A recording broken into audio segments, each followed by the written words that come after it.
And actually a lot. As it turns out, eBay created an environment where we created a level playing field where everyone has a chance to be successful. We made a small number of rules and we got the heck out of the way and let the community build their own businesses. It's a very Republican concept, really, in many ways. And the reason that I am supporting Mitt Romney is I actually worked for Mitt for 10 years at Bain & Company. When I joined, I was a new consultant, a 22-year-old, fresh out of business school, and it was already clear that Mitt was a leader. We all scrambled to be on Mitt's assignments. Mitt was the favorite boss, the best leader, the best coach, and the best mentor. And so we spent 10 years together. We remained friends over the years, helped out a little bit on the Salt Lake City Olympics, where Mitt, as you know, turned around the Salt Lake City Olympics. And so a year ago, when Mitt came to me and said, I'm thinking about running for president, would you ever be willing to help? I immediately said, absolutely. I don't think I knew exactly what I was getting into. I had not been politically active. I'd made a few donations, but as a busy mother, a busy wife, my husband is a neurosurgeon, and running a company, I didn't have a lot of time.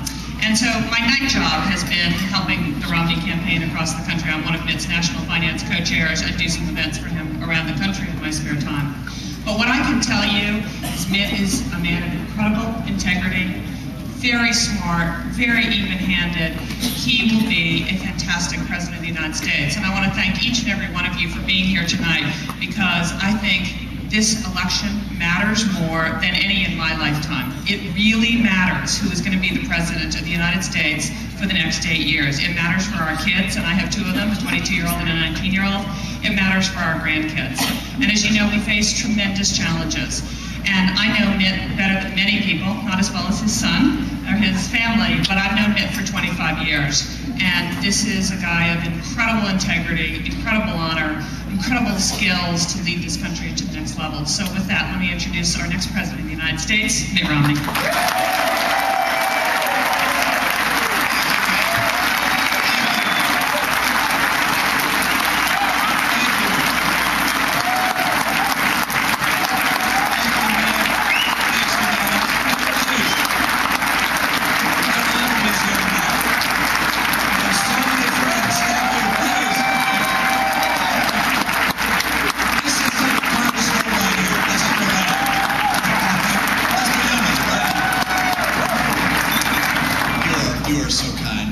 This evening and to share the festivities, a little Christmas party, and a chance to meet some of my friends. And Meg Whitman is sort of an average person, isn't she? Head of eBay. Her husband is a brain surgeon. Well, that just happens anywhere you go, right?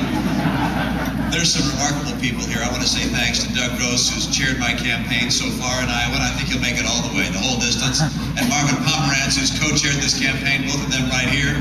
I see Speaker Christopher Rance back here. Mr. Speaker, he's not Speaker right now. He's minority leader. We need to get him back to be Speaker. And over here, Governor Terry Branstad. We have some wonderful leaders, and I want to thank them for being here.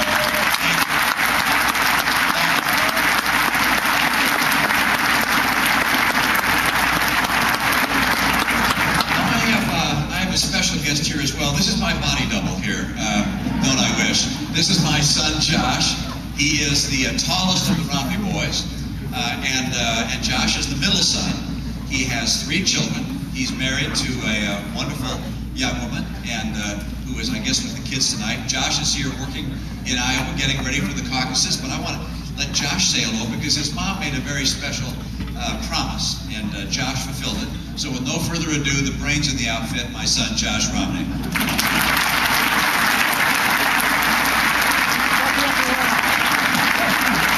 Thank you.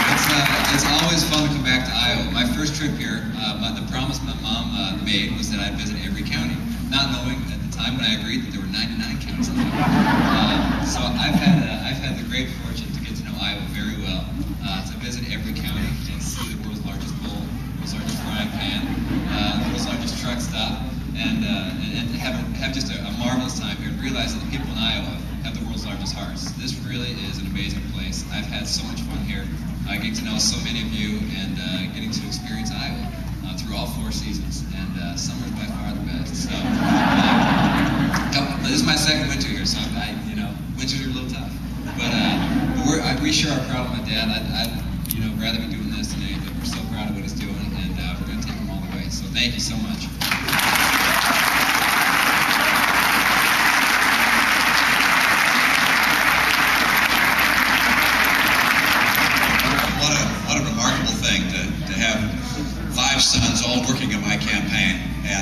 giving up time from their careers and their families this evening to be out campaigning. Just a heartwarming experience for Ann and for me. And I don't know where Ann is today. She was here yesterday, but she's gone somewhere else today, so we go different places and campaign.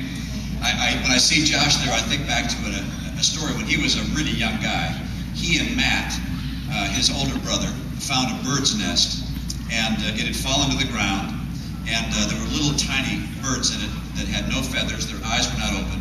They brought it into the house, little guys as they are. They brought it into the house. We called Audubon, Audubon Society, and said, is there anything we can do to help these birds? Can we put the nest somehow back in the tree? And she said, no.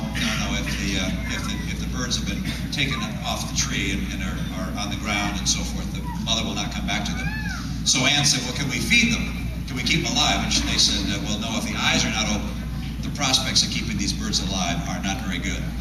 But we said, well, what can we do? She said, well, if you buy a can of dog food, good quality dog food, and you cut the dog food in little strips, like worms, you can feed it with tweezers to the birds and maybe see how well you do. Well, these guys kept all 5 birds alive.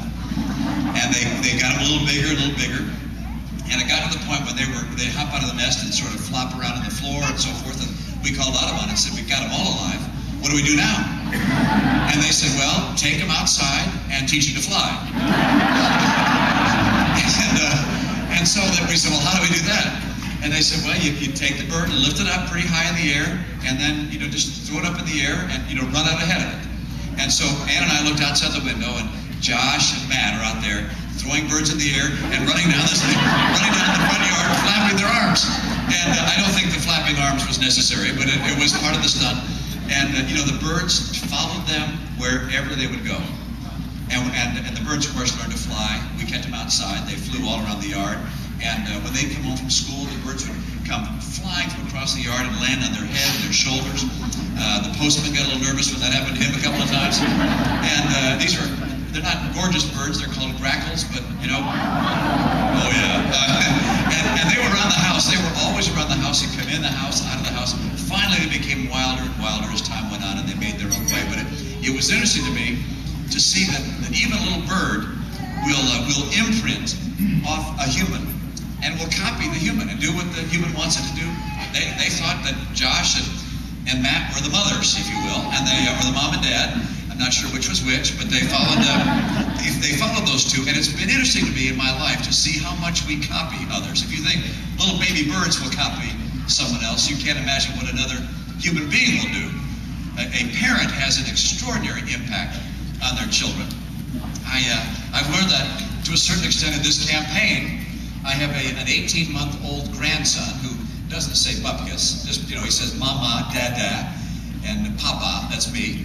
And I'm very proud that I'm the third word, papa. But I've been campaigning with him. I typically hold him in my left arm, and then I shake hands with people, say, how do you do, how are you, hi. Now, every time he goes into a room and he sees people, he goes up and puts out his hand, and he says, hi, hi, hi. And so he's just patterning after his grandpa. It's a very bad sickness. We're going to have to break him up.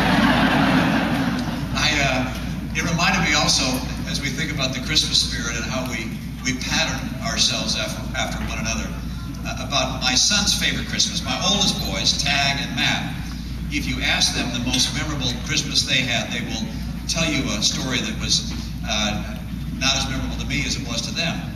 We were home, I think, right before Christmas, either the 23rd or 24th, and we got a call from someone who lived in the West, and she called and she said, I got your phone number from the phone book.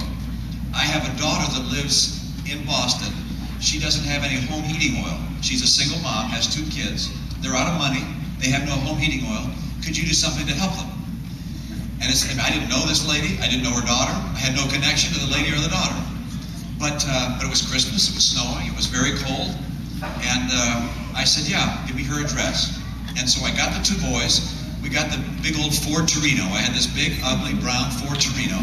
We took it down to the garage, opened the trunk, and filled the trunk full of firewood.